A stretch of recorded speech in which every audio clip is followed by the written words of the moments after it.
Ah, yo lastimo mucho no hablar catalán, a mí me gustaría, así que puedo decir bonaniti. Me gustaría, pero bueno, ya tengo demasiadas línguas en mi cabeza y en esta edad aprender otra lengua me gustaría, ¿no? Si yo me quedar aquí, hay esta posibilidad, sim, que vou me esforçar para aprender catalán, ¿vale? Será um grande reto falar de situação tão complexa como a de Brasil em tão pouco tempo, não? Tenho mais ou menos 40 minutos para falar, explicar um pouco o que se passou em Brasil. Então, vai ser meu objetivo. Esses são os apontes aqui a los quais vou recorrer algumas vezes para não me perder, ¿vale? El ascenso de la extrema derecha en Brasil tiene características locales, o sea, propias, típicas de la formación de nuestro Estado-nación y de la formación de nuestra clase dominante, digamos así, y tiene características globales, ¿no?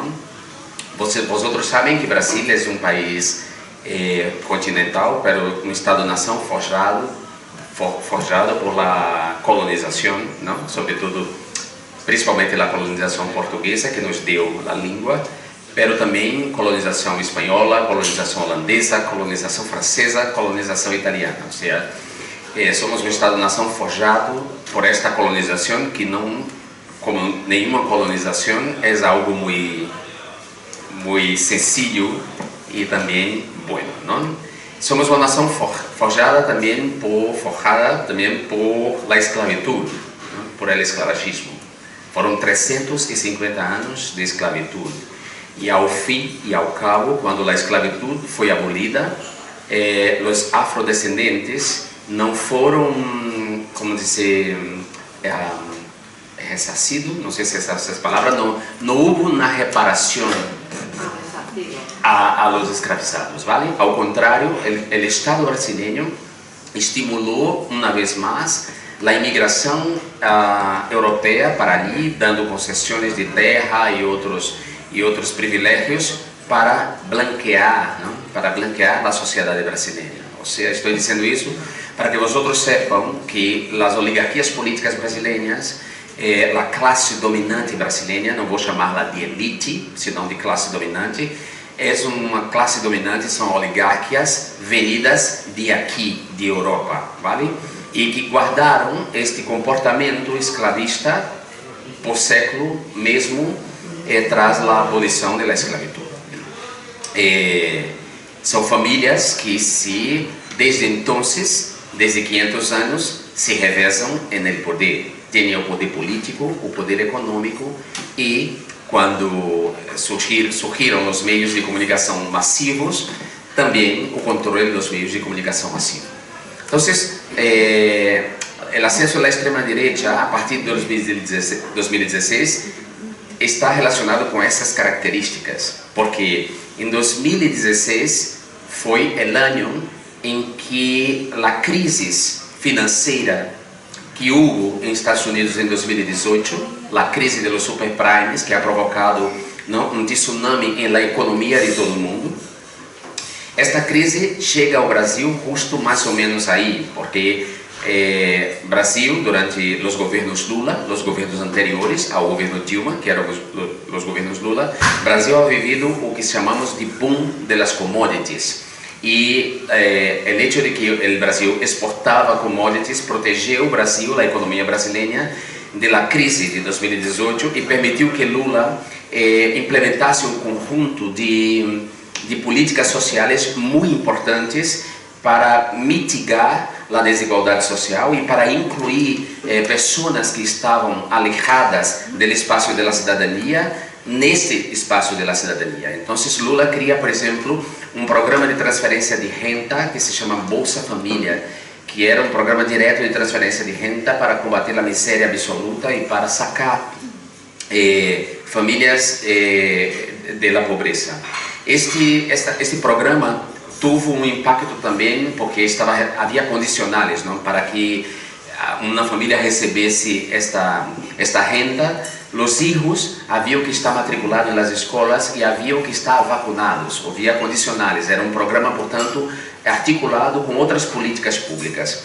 E esse programa, Bolsa Família, mais luz elétrica para todos, o programa Mi Casa Mi Vida, que era um programa de la vivienda para garantizar a vivienda das pessoas, todos esses programas associados a conquistas, por exemplo, como as cotas raciais em las universidades públicas e em los concursos públicos, não se diz concursos públicos, ¿vale?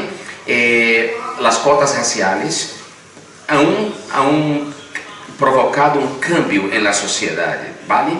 Este cambio despertou, digamos, em la classe dominante e em la classe média tradicional brasileira, uma classe média habituada a ter não empregadas domésticas, senão escravas.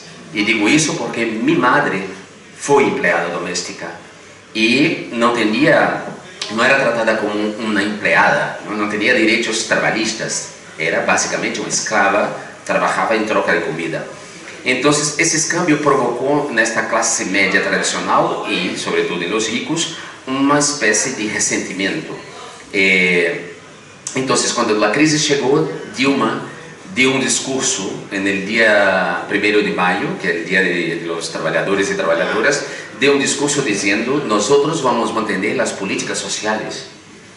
Estamos bajo uma crise, pero em las crises é hora que a gente que ganhe mais pague mais.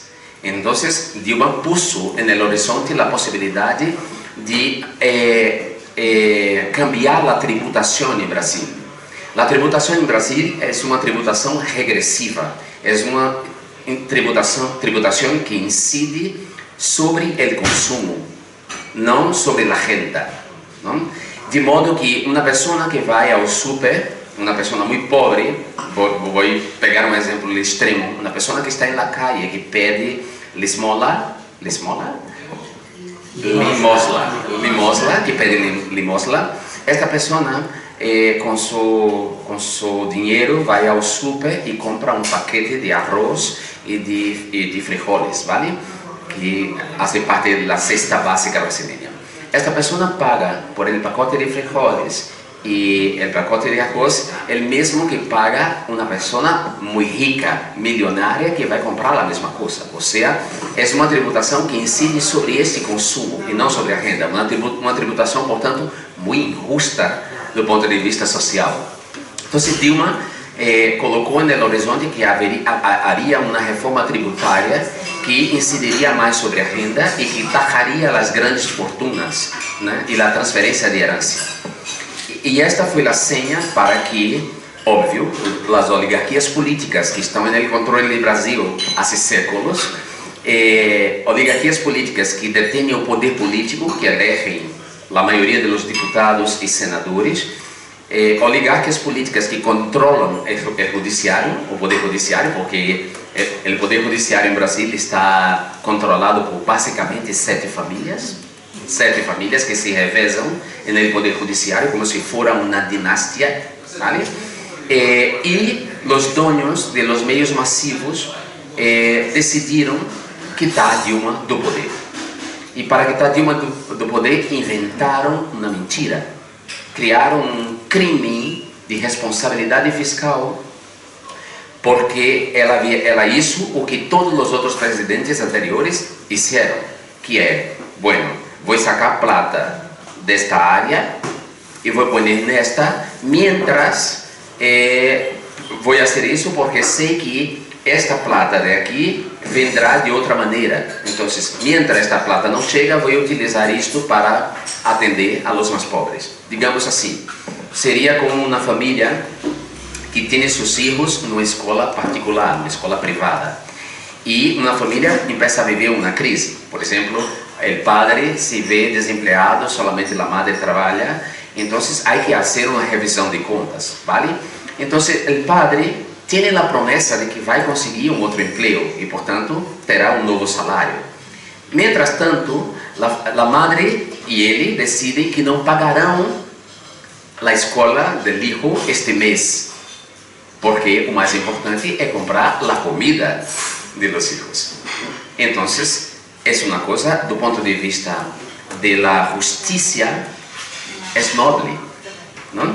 Pero os deputados entenderam que isso era uma ilegalidade, aunque Lula e Fernando Henrique Cardoso e Fernando Collor de Mello houveram hecho a mesma coisa, não? Hicieron a mesma coisa. Então, e é claro, acusaram ela desse crime e decidiram sacá-la de ali. Pero para convencer a população de que uma mulher honesta, uma mulher decente, com uma história de vida irretocável do ponto de vista da moralidade pública, e además uma mulher que havia sido torturada e havia lutado contra a ditadura militar, para convencer a gente de que esta mulher estava sendo sacada da presidência, era preciso construir uma mentira, manipular a opinião pública em contra ela. Então, os meios massivos aproveitaram uma campanha de lawfare perpetrada por setores do Judiciário e do Ministério Público em contra ao PT, não? Uma investigação que se inspirada em Manopoliti de Itália, que no Brasil passou a se chamar Lava Jato, que é um erro, porque a palavra Lava Jato é uma palavra junta e é aquela, como se diz? La mangueira para limpar carros, ¿vale? Então, a prensa batizou a operação de Lava Jato, e esta prensa era conduzida por um juiz de primeira instância, um juiz federal chamado Sérgio Moro, e por setores do Ministério Público. Então, esta operação investigava corrupção em la Petrobras, que é a empresa de petróleo brasileira. Um detalhe importante, ¿vale? Durante o governo Lula, a Petrobras descobriu um poço de petróleo que está abaixo da camada de pré-sal, que chamamos pré-sal. Abaixo do fundo do mar há uma camada de pré-sal e ali se descobriu um poço de petróleo gigantesco, maior do que o de Arábia Saudita. E Lula anunciou isso ao mundo com muito orgulho de que o Brasil tinha uma reserva de petróleo. E claro, os Estados Unidos se puseram os olhos, e as grandes petrolíferas americanas que disputavam o mercado com a Petrobras puseram os olhos aí. E então se organiza esta investigação de corrupção na Petrobras, e a cobertura da prensa era uma cobertura confusa que sugeria que Dilma estava involucrada nessa corrupção. E mira que a identificação da corrupção na Petrobras só foi possível graças aos governos petistas, do governo do PT. Então, por um lado, a prensa fazia esta cobertura. Por outro, aí houve uma nova aliança entre a direita tradicional e a extrema-direita. Uma extrema-direita que havia desde 1988, quando se proclama a nova Constituição da República e acaba a ditadura em Brasil, não? Esta extrema-direita havia ido às alcantarilhas, não? Como vermes, foram às alcantarilhas, mas ali seguiram vivendo nas alcantarilhas. E neste momento, em 2016, a direita tradicional decide pactar outra vez com a extrema-direita para ser o serviço sujo da desinformação mais hard, mais sucia, utilizando as mídias sociais, vale? Bom, paremos aqui para entender uma outra coisa sobre as mídias sociais. Em 2008, com a crise dos superprimes, a crise financeira, não? E essa crise financeira só se deu porque a economia do mundo está cada vez mais financeirizada, é uma economia cada vez mais financeira. Ali houve um movimento chamado Occupy Wall Street, um movimento de esquerda em contra os abusos dos bancos, abuso de taxa de juros, a apropriação das vivendas hipotecadas. Ou seja, houve esse movimento, e esse movimento foi um movimento organizado por la internet. E logo na sequência, em 2013, o Oriente Médio é varrido por a chamada Primavera Árabe, movimentos também de contestação a ditadores locais organizados por el Twitter. Ou seja, as plataformas de comunicação percebem que os movimentos de esquerda ou os movimentos por justiça social estavam aproveitando o potencial democrático da internet e das mídias sociais. Então, as plataformas decidem cambiar o algoritmo de las mídias sociais. As mídias sociais operavam a partir de um algoritmo, um programa, hasta 2013. A partir de 2013, eles cambiam este algoritmo e o algoritmo passa a como dizer, extrair dados de nós outros a partir de nossa interação com as mídias sociais e com a internet. Passa a extrair esses dados, guardar esses dados para eles, dados todos, não somente nossos dados de consumo com tarjeta de crédito e nossas compras por sítios, mas também nossos dados mais subjetivos, por exemplo, quais os sítios de internet que interagíamos, com que tipo de conteúdo acessávamos, e ao mesmo tempo que guardava essas informações, o algoritmo sugeria para nós outros mercadorias que potencialmente nós gostaríamos de comprar e começa a nos indicar conteúdos que costumamos acessar. E então a gente começa a ser aprisionada numa espécie de burbuja invisível, onde uno só se relaciona com pessoas que pensam parecido consigo, não? E começa aí uma coisa que a socióloga Shoshana Zuboff, da Universidade de Harvard, chama de capitalismo de vigilância, não? Que é um capitalismo que identifica padrões de consumo em nós outros, mas não somente de consumos de mercadorias, senão de consumos de ideias. E a extrema-direita, então, entende que este câmbio lhe dá vantagem.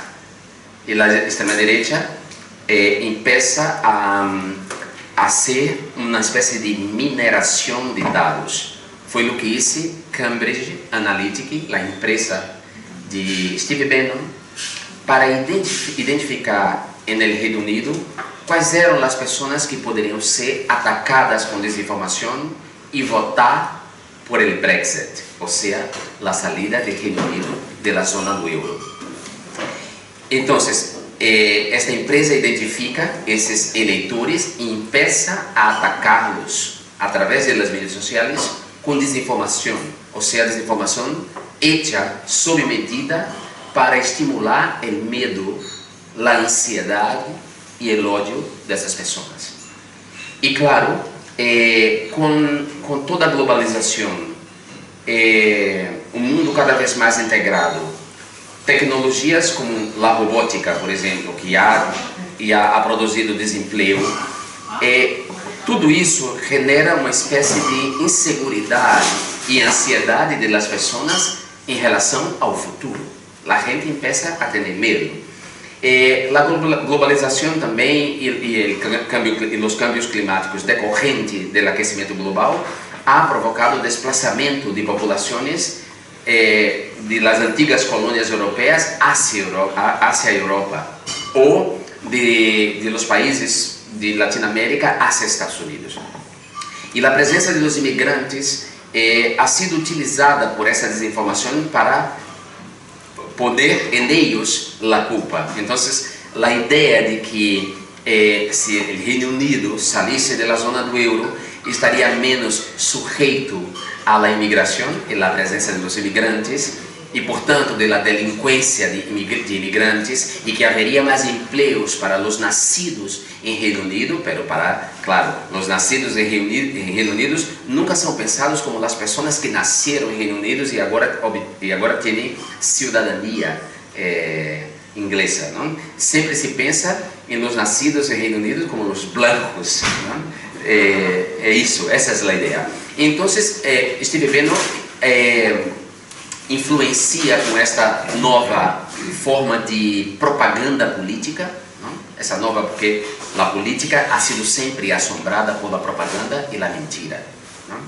Pero agora temos novas tecnologias que podem tornar a propaganda muito mais capilarizada e muito mais adequada a grupos pequenos ou a indivíduos, que é o contrário da propaganda massiva, por exemplo, hecha por Hitler ou por Stalin, ou por Franco, ou por Salazar. Ou seja, a propaganda da extrema-direita de los anos 30 e depois, no caso de Franco, por décadas subsequentes, esta propaganda era uma propaganda massiva. Já é hora de acabar, não? É uma propaganda massiva dirigida, claro, a um número muito grande de pessoas, mas era o mesmo conteúdo. Agora, a nova propaganda são múltiplos conteúdos dirigidos a distintos grupos identificados por esta mineração, ou seja, por esta análise de dados recorrido por as mídias sociais e à disposição dessas empresas, como Cambridge Analytica. Então, depois de Cambridge Analytica, este modelo de desinformação para atacar processos decisórios ha sido reproduzido em 2016 em la eleição de Donald Trump, en el Tratado de Acordo de Paz em Colômbia, com as Farc, em Myanmar, em las eleições de Myanmar, que resultou em uma massacre, num genocídio. E em 2016, esse ano, é o ano que Dilma é sacada do poder por um golpe, a Universidade de Oxford elege como a palavra do ano pós-verdade. Então, pós-verdade e fake news são palavras que emergem no discurso público a partir daquele momento. E, portanto, o impeachment de Dilma tem uma relação com a eleição de Donald Trump, com o ataque ao acordo de paz em Colômbia, ou seja, significava que a extrema-direita estava internacionalmente articulada e que utilizava os mesmos métodos de propaganda e de manipulação das consciências. A partir deste capitalismo de plataforma ou capitalismo de vigilância, bajo o qual estamos todos nós outros e de lo qual, ao menos agora, não podemos escapar, lamentavelmente. Então, em Brasil, ao lado de la cobertura jornalística dos meios massivos, que confundia a população com a cobertura da Lava Jato, tentando associar Dilma a esta corrupção que havia na Petrobras, as igrejas evangelistas e os grupos de extrema-direita, como MBL, que era o Movimento Brasil Livre, começaram esse trabalho sujo de mentir, de fazer esta mineração de dados e atacar principalmente a nova classe média que havia emergido das políticas sociais do governo Lula. É o que um sociólogo chama as classes ingratas. São as classes que melhoraram de vida materialmente por causa de políticas sociais, pero não identificaram este câmbio em suas vidas com política, identificaram com Deus. Então, era a ideia de que minha vida ha prosperado não porque houve um presidente da República preocupado com os pobres que construiu políticas públicas para que a gente saísse da pobreza hacia a nova classe média. Não, a ideia era que Deus deu isso. A teologia da prosperidade, que é uma teologia das igrejas neopentecostais, contrária à teologia da liberação da esquerda católica, conduzida em Brasil por um catalão maravilhoso, Dom Pedro Casaldáliga, por exemplo. Então, as igrejas e esses grupos de extrema-direita fizeram esse trabalho, que era praticar o bulo, as fake news e as teorias conspirativas. E, então, isso permitiu que a ampla maioria da população aceitasse o impeachment de Dilma. De aí nasce um governo não elegido, um governo que implementa todas as políticas liberais e neoliberais que haviam sido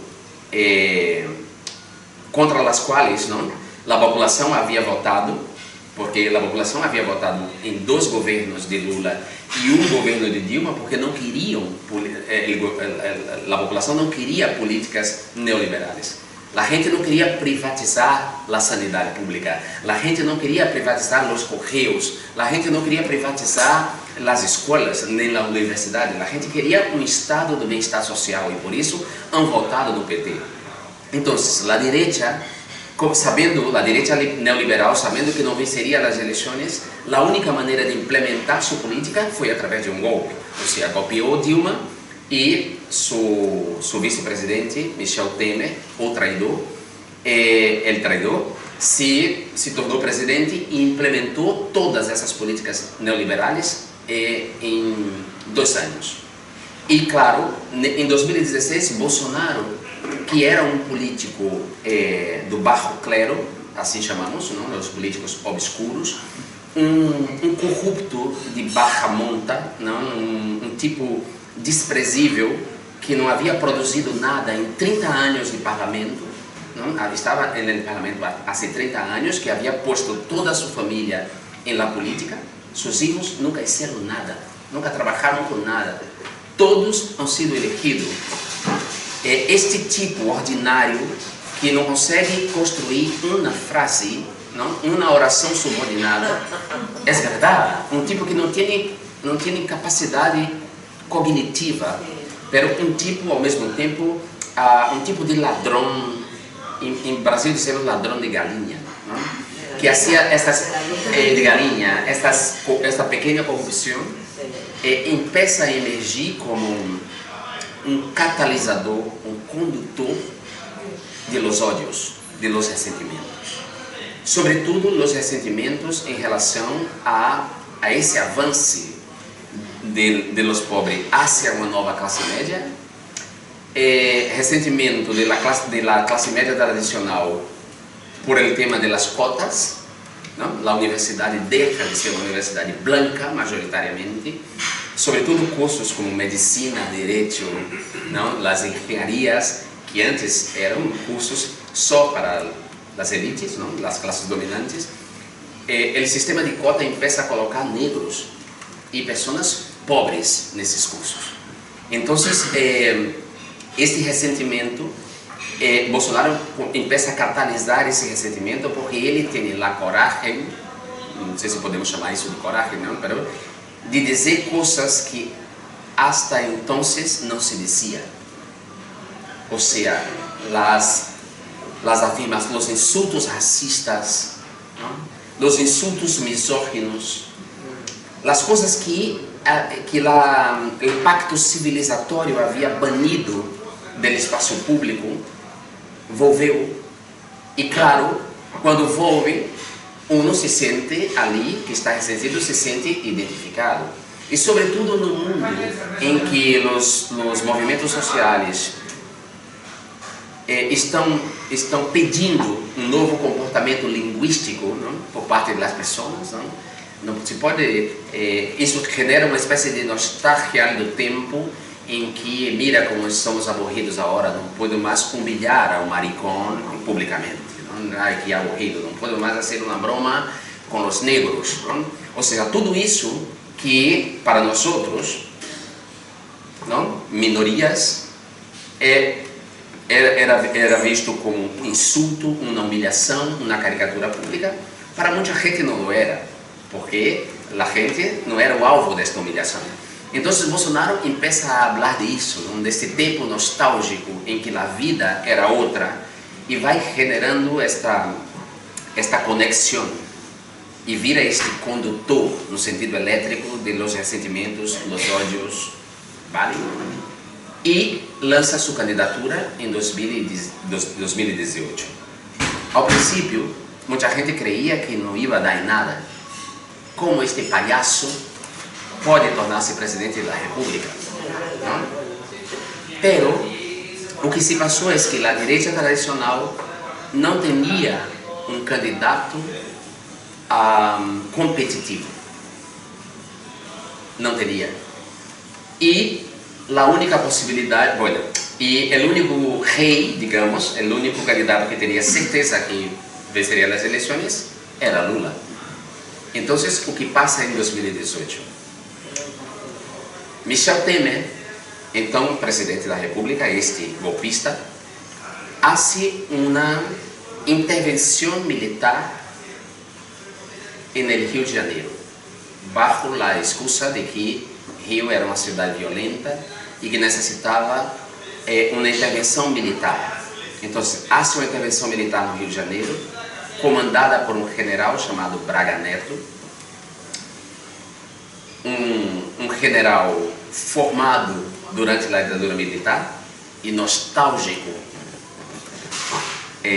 da participação dos militares na vida pública, na vida civil. Este tipo hace a intervenção militar. Bolsonaro é um ex-militar, é capitão do exército. Durante seus 30 anos como deputado, seu único discurso era a exaltação da ditadura, de que a ditadura havia que ter matado, havia que haver matado muito mais gente do que matou, havia que haver torturado muito mais gente. Sim, incluso no dia 17 de abril de 2016, o dia do impeachment de Dilma, ele dedicou seu voto a Brilhante Ustra, que é um dos piores torturadores da ditadura militar em Brasília. Incluso o torturador de Dilma Rousseff. Nesta noite eu esculpi em sua cara, porque para mim foi meu limite. Meu limite. Vale, paguei um preço muito alto por haver cuspido no fascista, mas não me arrependo para nada. Então, há esta intervenção, e bajo esta intervenção, uma concejala que havia sido elegida em 2016, minha amiga de meu partido, Marielle Franco, que não era conhecida em todo o Brasil, não era sequer conhecida em todo o Rio de Janeiro, mas havia sido elegida com 30 mil votos. Marielle Franco foi executada num assassinato político, muito bem planeado e com todas as características de que havia uma participação de sicários, de atiradores de elite, de gente que sabia como manejar esse assassinato.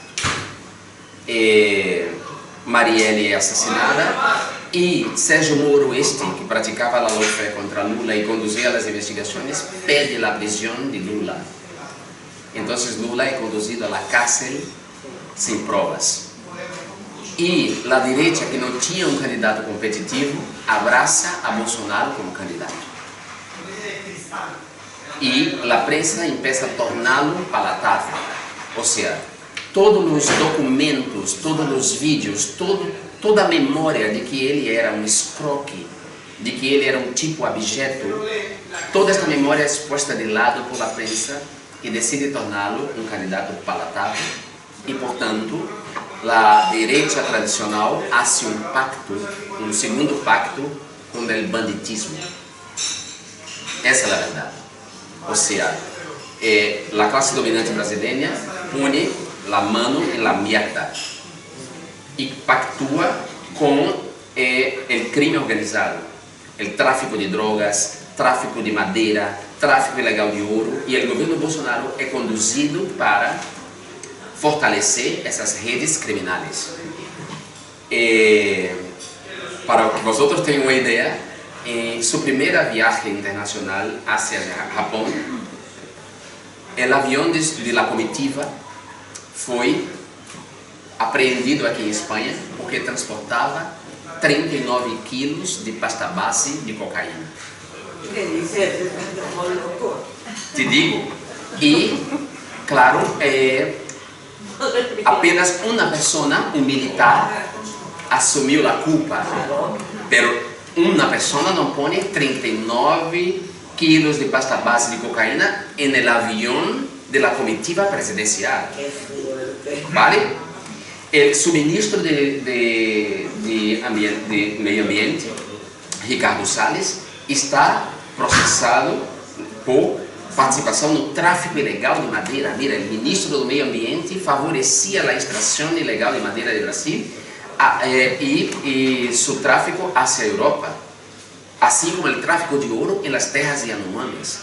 Han deixado os Yanomamis chegar a uma situação que chocou o mundo. As imagens da população Yanomami hambrienta, dos niños escuálidos, chocou o mundo, mas era o que Bolsonaro queria, o extermínio do povo Yanomami, porque ele quer explotar o ouro em las terras indígenas que estão demarcadas. Bueno, desta maneira, este tio logrou se tornar presidente para choque de todos nós e no mundo. E ha conduzido, vocês sabem, governo de morte, uma necropolítica. Hicimos uma luta muito difícil para sacá-lo da presidência. Sacamos, Lula venceu das eleições. Pero o bolsonarismo todavia está na sociedade. Vocês sabem pouco disso porque a morte de Franco e a democracia em Espanha não erradicou de todo o franquismo. Não? Sabemos o quanto há muita gente nostálgica de uma época, dessa época que os fascistas têm esta capacidade de transformar passados horrendos em coisas, em memórias edulcoradas. Não? É uma característica. Bueno, e agora estamos num trabalho de recompor a democracia, porque as democracias elas podem morrer. As democracias não são um elemento da natureza. Sobretudo digo isso aos jovens, por exemplo, que desfrutam de direitos e de uma liberdade que parecem que estão dadas. Não estão. E, por exemplo, o discurso de Vox aqui em Espanha, a maneira como Vox contamina o espaço público com seus discursos é a prova mesma de que os direitos não estão dados e estão ameaçados. Claro que a Europa tem instituições mais sólidas, democráticas mais sólidas, pero mira, a nação que se diz a nação mais democrática do mundo e que tem as instituições mais sólidas ha vivido uma tentativa de golpe em enero de 2020, com a invasão do Capitólio, ¿vale? Bajo o comando de Donald Trump. Então, não podemos nunca parar de vigilar. Devemos lembrar que a democracia é sempre uma coisa por la qual devemos lutar, e porque uma vida bajo uma ditadura não é uma vida. Muchas gracias.